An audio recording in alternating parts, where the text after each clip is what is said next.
girl got completely gutted in a haunted house, like for real. The killer left her body in the park for 3 days. No one found her until she started to stink. They thought she was a freaking prop. Wait, that's brutal. And what can I say? Some people are just evil. I mean, they're monsters.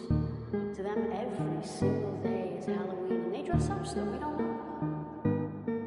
Now what? That they walk among us.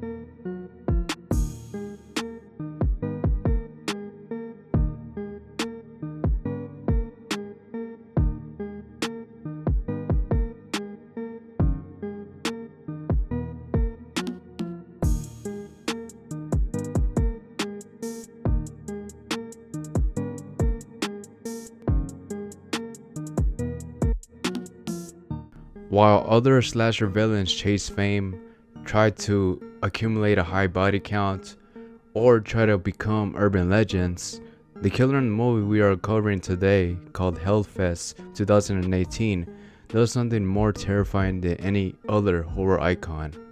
He disappears. Not into the shadows, but among real people living their everyday life. Maybe even into a neighborhood that looks just like mine's and yours. He doesn't talk and is not even well known in his universe, and by the end of the movie, no one even knows he was there other than the main characters. But in due time, for them, this will probably just be a bad memory they will remember for the rest of their lives for as long as they live. In most slasher films, the villain is the star. They have a name, a reputation, and a legacy.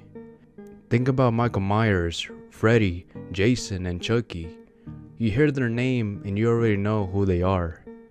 But in Hellfest, the killer doesn't want any of that. He doesn't want you to fear his name, because you'll never know it. He didn't want the attention or recognition, or even to become a legend. All he wanted was to walk into a crowd of people and kill whoever he wanted and vanish before anyone realizes what really happened. That's what made him dangerous. Targeting victims in a theme park where actors are already dressed to scare people gave them the perfect disguise to blend in and strike unnoticed. It was the perfect way for him to go after his victims, and no one was going to be able to find him at all. I remember one time when I was young, my school took my class to Phobia World. It was basically haunted house attractions where people try to scare the living hell out of you.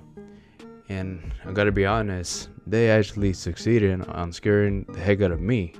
One time when my group and I thought we were done going through one of the houses, it was a little too quiet for like 5 seconds. We were walking down a long hallway and we got to see the exit sign.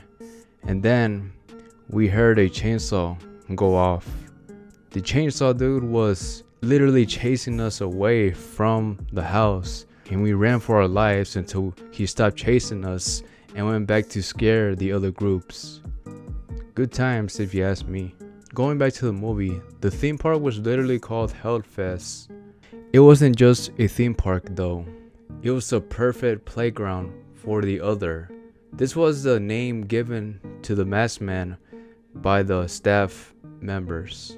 The main reason why it worked so well for him was because the crowds were massive, the screams were constant, and everyone was expecting to be scared. So when someone like the other showed up stalking a group of teens in a hoodie and mask, no one reacted out of the ordinary. At first, they thought it was part of the show. People literally see him following his victims and just assume it's all staged. That was his greatest weapon. The environment around him made everything he did seem normal. And by the time someone realizes he was actually killing people for real, it was already too late. The damage was already done.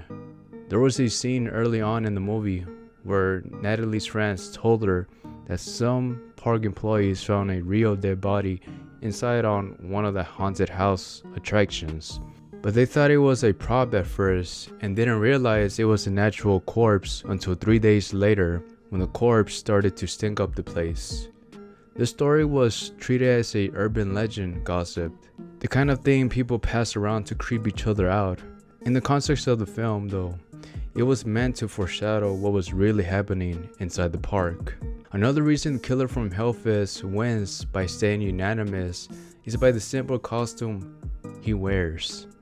The other wasn't flashy, and he didn't wear a costume that stood out from the crowd. There was also no signature weapon he used. He never spoke to anyone in the park as well. With a basic hoodie, black pants, and a simple mask that was worn by other staff members who were working in the park, he was able to blend in with the crowd. There really wasn't anything about his appearance that would have stuck in someone's mind unless you were Natalie, who was able to immediately tell who the killer was by the shoes he was wearing. The other went after Natalie and her group of friends for one primary reason, and that was because Natalie wasn't scared. I believe the masked man had a certain strange belief that everyone attending needed to be scared, or else he would have gone after them. This was the only plot point and background information we got from the mysterious masked man until the ending of the film revealed something that wasn't ever really talked about in any horror movie, in my opinion. The last and final reason how the killer in Hellfest wins by staying unanimous was by living a normal life, which made him completely invisible. The most haunting moment in Hellfest wasn't a kill scene, it was the very end of the film. We got to see the other walk into a normal looking suburban home, open a cabinet door, and then he put his mask away. We also got to see that he had a ton of more masks hidden in his cabinet and certain belongings that were stolen by the people he murdered. Earlier in the film, we saw that he took Natalie's photos and he put them in the cabinet where no one else will be able to find them. We also got to find out that the killer had a daughter. He gave her a hug and a toy from Hellfest on the last scene of the movie. This mysterious man, who spent the night murdering innocent people for fun, had a family, a normal life, and no one suspected anything. Because he didn't crave fame like Ghostface or wasn't out for revenge like Freddy, and was not a legend like Jason, this is what made him a dangerous person who could potentially attack again and probably might get away with it again. He was just a man, a quiet, unanimous man with a mask, a knife, and no motive. This wasn't his first time doing this after all. He has done this many times before. In the end, the villain in Hellfest, known as the Other, wins not because of brute strength or supernatural power, but because of his ability to remain unseen, unknown, and look normal to everyone. By keeping his identity hidden, never speaking, and never seeking recognition, the Other becomes something even scarier than any other typical slasher villain. He was able to become anyone at any given time.